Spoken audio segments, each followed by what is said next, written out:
Very good morning friends, welcome to my channel the mix lane. আমি শোভন, তোমাদের কাছে আজকে নতুন ভিডিও নিয়ে আবার হাজির। চলো, ফিল্ড ওয়ার্ক স্টার্ট হয়ে গেছে। তবে আজকে সকাল সকাল একটা ব্যাড নিউজ এলো। গতকালের ভিডিওতে বলেছিলাম যে আমার ডিরেক্টর আসছেন আগামী বুধবার, মানে আগামীকাল, কিন্তু আজকে সকালবেলা সৈকতদা ফোন করে বলছে যে ডিরেক্টর স্যার আসছেন না, due to some personal issue, জানি না কি কারণ। নেক্সট মান্থে নাকি 1 উইক প্ল্যান রাখবেন এখানে, তো কলকাতা আর ডিস্ট্রিক্টে একসাথে ধরে কাজ করবে। ঠিক আছে, চলো, let's hope for the best. দেখতে থাকো, সঙ্গে থাকো, আর please do like, share, subscribe and comment, কারণ এগুলো ছাড়া ভিডিও বানানো বৃথা।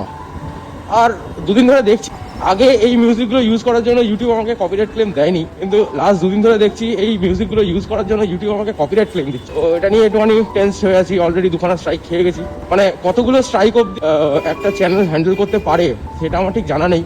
তো তোমাদের মধ্যে যদি কেউ জেনে থাকো তাহলে অবশ্যই জানিও। তো চলো, দেখতে থাকো, সঙ্গে থাকো। আজকের ফিল্ড ওয়ার্কটা বেশ ইন্টারেস্টিং ছিল, কারণ আজকে ফিল্ড ওয়ার্কের ফাঁকে কিছু কলিগদের সাথে মাইথোলজি নিয়ে কথা হচ্ছিল।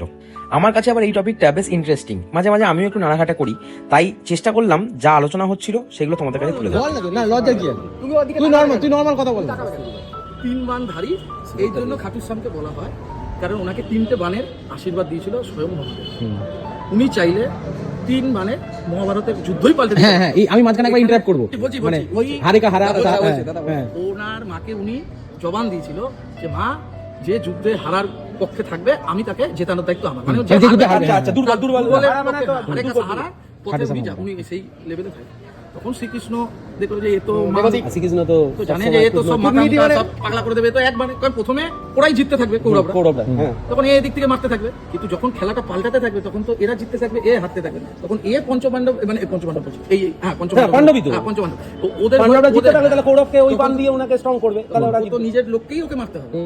আর তো তখন তাহলে তো নিয়মের বিপরীত হয়ে যাবে, তাহলে তো সেই যুদ্ধটা হবে না, যেটা মেন, তাহলে তো অসতেরই জয় হয়ে গেল। এর জন্য তখন স্বয়ং শ্রীকৃষ্ণ খাটুর শ্যামকে বলেন যে 2টো বান দিয়ে ওই গাছের পাতাগুলো আলাদা করতে হবে এবং শেষ বানে নিজের শীষ আর কি দিতে হবে। তো শীষ দেওয়ার পর খাটুর শ্যামের ইচ্ছে ছিল যে মহাভারতের যুদ্ধটা পুরোটা দেখবে। তো শ্রীকৃষ্ণ তাকে কথা দেয় এবং কথা দেওয়ার পর মহাভারতের যুদ্ধ থাকার জন্য তার মাথাটা নিয়ে যায় একটা পাহাড়ের চূড়ায়। এই পাহাড়ের চূড়ায় বসে খাটুর শ্যাম কিন্তু মহাভারতের পুরো যুদ্ধটা দেখে। তবে আমাদের ইন্ডিয়ান মাইথোলজির এই ধরনের ঘটনাগুলো শুনতে বেশ ভালোই লাগে। জানি না তোমাদের কেমন লাগলো, তবে যদি ইন্টারেস্ট পাও তাহলে বলো। এই ধরনের ভিডিও তাহলে আরো বানাবো। আজকের মতো চললাম।